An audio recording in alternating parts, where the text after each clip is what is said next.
Is it me, or is this not normal day getting even more not normaler? Whoever's got that magic page, they're starting to get creative. Let's stop them before they add a new chapter to this awful novel. Page! Over yonder! Hello, it's Hero Pants time again, and I know you are all craving, begging for more Hero Pants. This time, we are going to be playing as Mr. Krabs, and his transformed superhero form, Sir Pinch-a-Lot, controls exactly the same as SpongeBob's super form, the only difference being his projectile attack, which we will see shortly. The level design hasn't really changed much, and it's important to mention that the game is still trying to resemble Bikini Bottom. Okay, so his projectile is this homing missile, and it looks really cool, and it seems to deal more damage than SpongeBob's projectile, but it's also incredibly inconvenient because of how slow it is. It's very, very cumbersome to use. You have to stand still while you use it.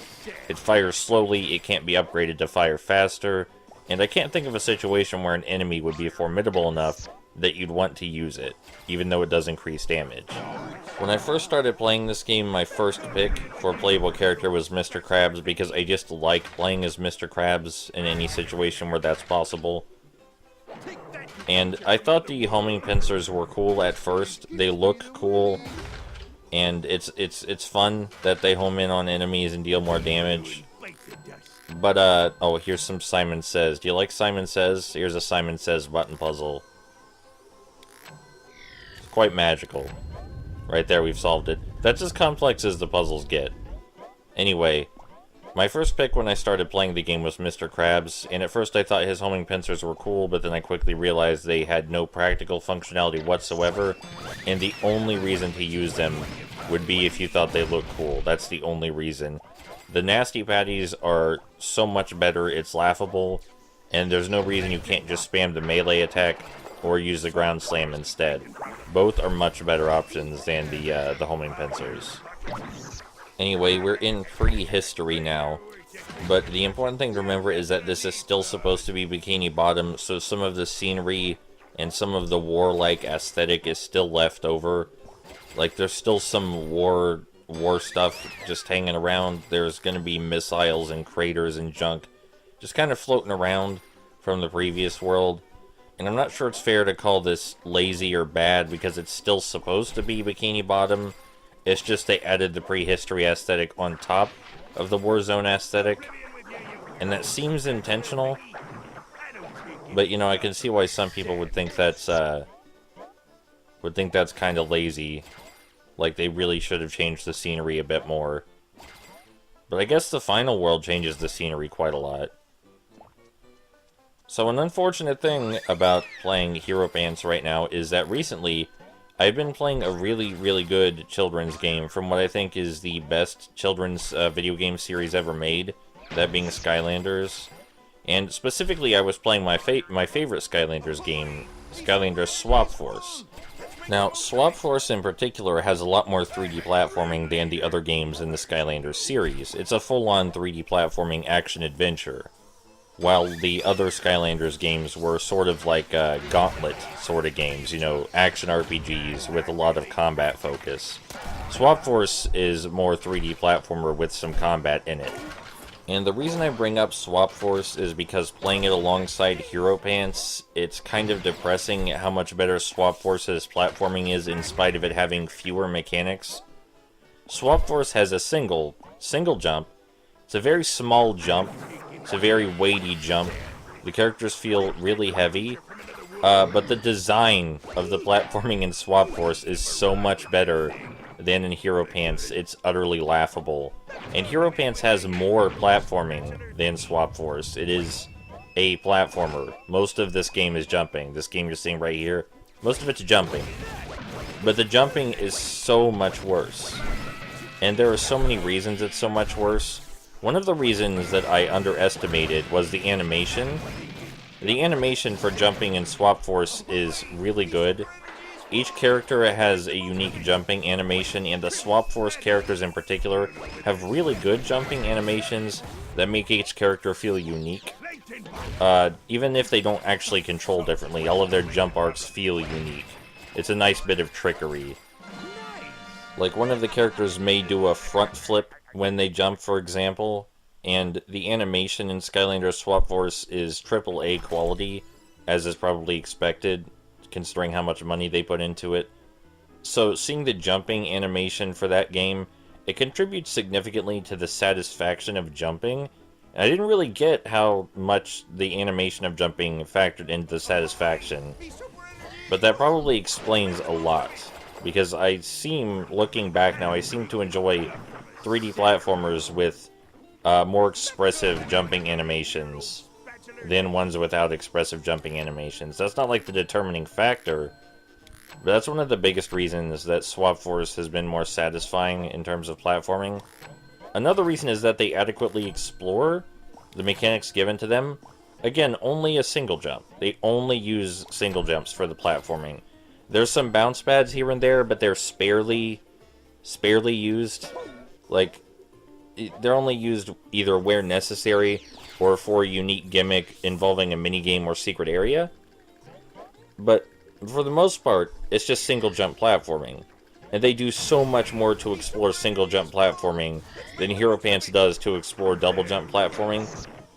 Even if Hero Pants were to try and explore single jump platforming, I have no faith that it would have been able to do that properly. So, playing Hero Pants alongside a game that's not even a sole 3D platformer, and seeing that it does 3D platforming so much better and so much more satisfying, it just kind of reduces morale. I don't know how much of the design of this game or animation of this game is limited by the budget. I assume a sufficient amount of the budget caused animation issues, because I don't think this animation is what they wanted it to be, especially judging by Plankton's Robotic Revenge, where the animation is much better. I think their low budget for this game made the animation what it is, which is to say, awful. But I'm not sure about the design. I kind of wonder how much the budget limited the design, because the design is the biggest reason the 3D platforming doesn't feel good, even if the animation really, really helps a lot. And comparing it to Skylanders Swap Force, which has an identical demographic, keep in mind the demographics are pretty much exactly the same as far as age range is concerned. I have to wonder why. It may not be Behaviour's fault. It may not be their fault it's like this, but there's this severe underusage of the mechanics in this game. Why aren't there more platforming hazards? Why isn't there more exploration of the moving platforms that are so prevalent in the game? Why are the bounce pads only used for something creative one time?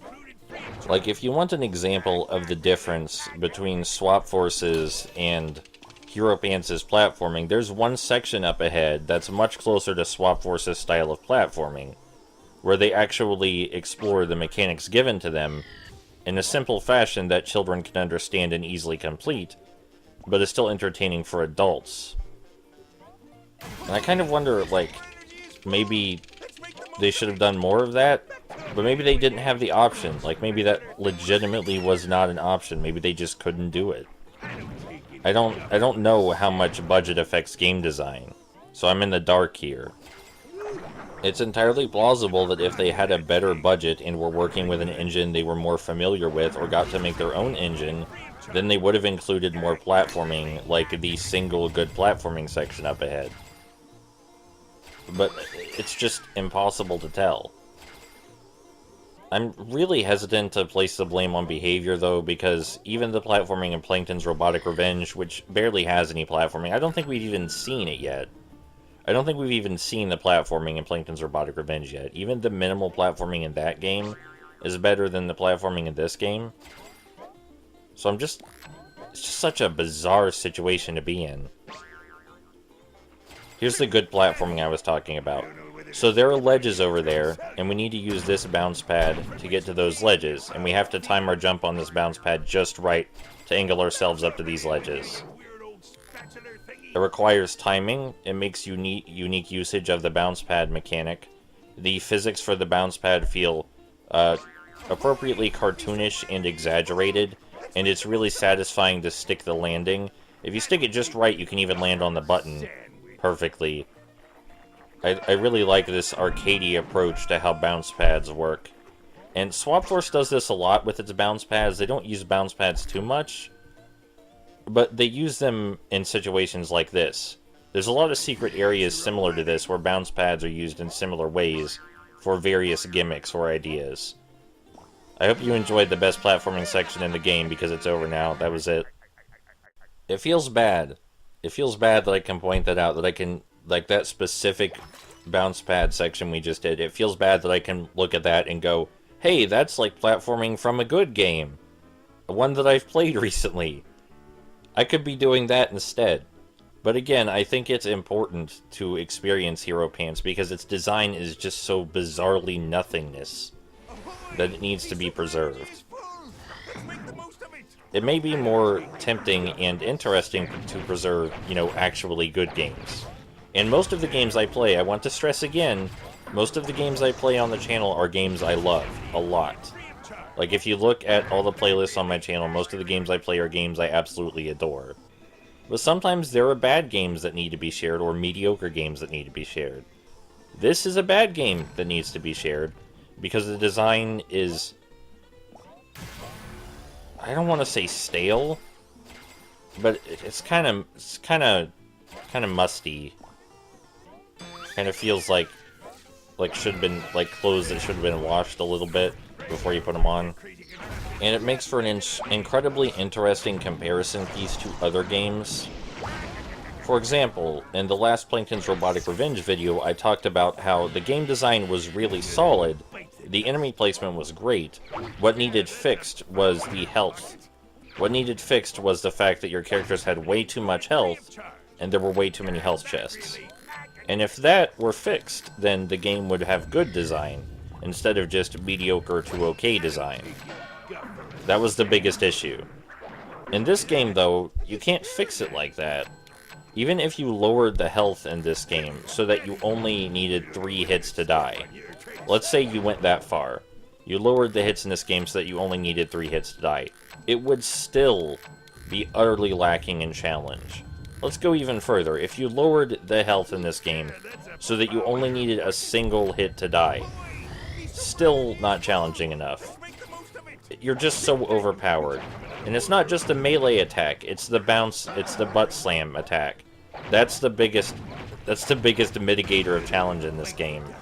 Is the butt slam attack has so much goddamn range. The area of effect is enormous. You can use it indefinitely on a crowd of enemies without stopping. If you go through the entire game either using the butt slam to fight enemies or just jumping over all of the enemies, then you wouldn't even have to get hit a single time. If you were actually paying attention, you would not get hit once, and the game would still never feel challenging. Never. That's how poorly designed the combat is. That even if you went the most ridiculous route to create challenge possible, then it still wouldn't be fixed. It still wouldn't be any better. And this is kind of an unfair comparison because the health being too high in Plankton's Robotic Revenge is like what I would consider basically the only issue with the design. The only big issue anyway. Like, that's what's preventing the game from being good, is that one problem. But that's a situation where increasing or decreasing health makes or breaks game design. This isn't one of those situations. Even if decreasing health could make this game more challenging, it wouldn't make it more challenging for the right reasons. If you decrease the health in Plankton's Robotic Revenge, it would make it more challenging for the right reasons, because the combat and enemy placement in Plankton's Robotic Revenge is well done. But even if lowering the health in this game did make it more challenging, it wouldn't be challenging for the right reasons, because the enemy placement is incredibly subpar, and so are the enemy types. It doesn't feel like anything in this game is designed around anything else. It doesn't feel like it was designed with its other mechanics in mind. It just feels like, you know, this is what's mandatory to have a 3D action platformer. That feels like what this game is. I'm not going to say it felt like a checklist, because it's not that corporate. We're not going to go that far.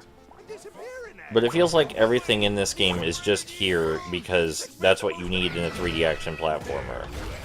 And some of the design is just utterly laughable. Like up here, these rotating platforms, the first time I played this game and my brother was watching, this area full of rotating platforms, my brother started laughing and said, "What is this? Why did they do this?" He just couldn't stop laughing because, I mean, look at this. It's just a mess. They just put a bunch of rotating platforms over empty space. Not even far enough to be challenging. Not even far enough apart to be challenging. And they just done. It's just done. There you go. This is it. This is a platforming segment now. This utterly garbage segment with these rotating platforms all grouped together over empty space. They might as well not be rotating at all. This section right here is indicative of the greater problem of Hero Pants' platforming design. Where, as I said, it just feels like this is what was mandatory for a game like this. Like, they had a legal obligation to include these things if they wanted to make a 3D platformer. Okay, legal obligation, not right. Let's say moral obligation. There, that feels like it fits more. So now that we're done talking about how there's no easy fix for the design in this game, and not even a cheap way to make it challenging if you tried, we can talk about other things regarding the game. For example, there's leftover bits of design and dialogue from when the game was in a different state of production. It's kind of baffling. Instead of keys, there used to be pages that would open pathways. You know how there are keys that we collect that open pathways or move scenery? Well, it used to be the pages that did that. You know how I know this? Because whenever there's a key that needs collected, Mr. Krabs will say, "I need to collect a page to open the path." So the keys used to be pages. That's the only way to interpret that situation. And the fact that they left that dialogue in, from when the game was in an earlier state, where the pages were mandatory to open pathways, maybe the game was more linear even, that just shows how little time they had to work on this. They did not even have the time to remove the dialogue from when the game was in a less finished state, when the design was entirely different. Speaking of game design, here's a section where they tried something as soon as we destroyed these patties in this volcano. Up ahead, we'll fight the Patrick dinosaur, and the idea is we need to press all the buttons, but the Patrick dinosaur will try to unpress the buttons. So we need to maneuver the Patrick dinosaur in such a way that it doesn't unpress the buttons. Section's too easy. Telegraphs his movements way too well. It's already over. Anyway, this game is bizarre. And while we're on the subject of voice clips, there's one small bit of polish that really irritates me in this game. I mentioned before that a lot of the voice lines are reused from Plankton's Robotic Revenge. I mentioned that at least once before. So let's bring it up again for more specific usage this time. In Plankton's Robotic Revenge, sometimes when you destroy a robot, Mr. Krabs will say, "Disassembly free of charge." Not really. And he uses that voice line here too, when you destroy a robot. The difference is, in Plankton's Robotic Revenge, the joke makes more sense, because when you destroy a robot, you get sprockets. That's part of the joke. You disassemble them, and you also get currency for it. That's why the joke works. He's saying the disassembly is free of charge, but it's not really, because, you know, they drop sprockets. And it fits with Mr. Krabs' greedy character. But in this game, you get no reward for fighting enemies. You don't get sprockets when you kill the robots, you don't get coins when you kill the robots. So, not only is the disassembly really free of charge, it utterly ruins the second meaning of the joke. It just makes the joke utter garbage now.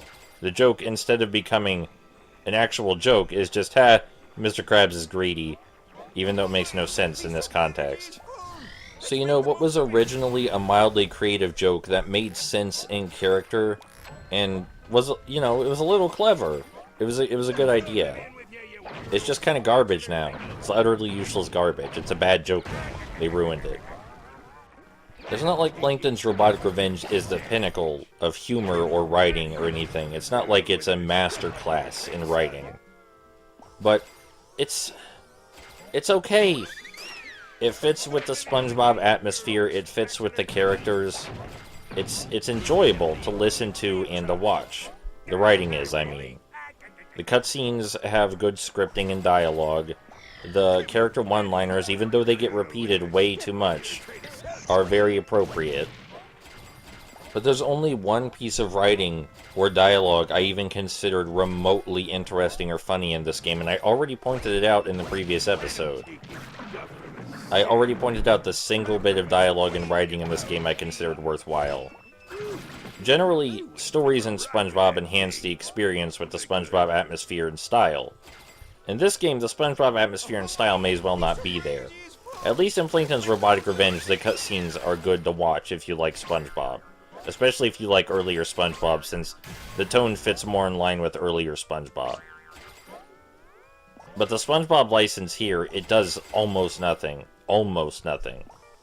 And I think these are legitimately observations that other people have not made. That observation I made about that one-liner joke being ruined, the one they reused from Plankton's Robotic Revenge, I don't think anyone will ever make that observation outside of me.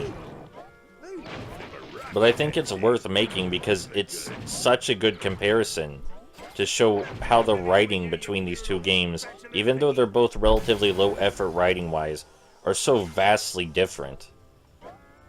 This is why it was important to play these two games together. This is why it was important to play Plankton's Robotic Revenge alongside Hero Pants. Both of these games were made by the same developer. Hero Pants seems to be a pseudo-sequel to Plankton's Robotic Revenge, but it just fails in its execution in every possible way that Plankton's Robotic Revenge succeeded. It's so unlikely for study situations like this to occur. It's so unlikely that it's an opportunity that I really could not pass up. Anyway, that's it for this world. Up ahead is the boss, if you want to call it that, and I'm not going to talk over it. I don't want to talk over it. You can't make me.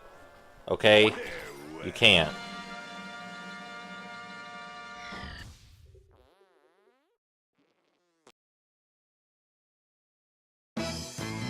Let's earn some money!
SpongeBob, this is your handwriting. That means you're the one writing on the magic page. I think the last page is in your mind. Well, let's get in there and get it! You can't get into his mind like that. But with this page, we just might. And they all went into SpongeBob's brain. Guess it didn't work. What is happening?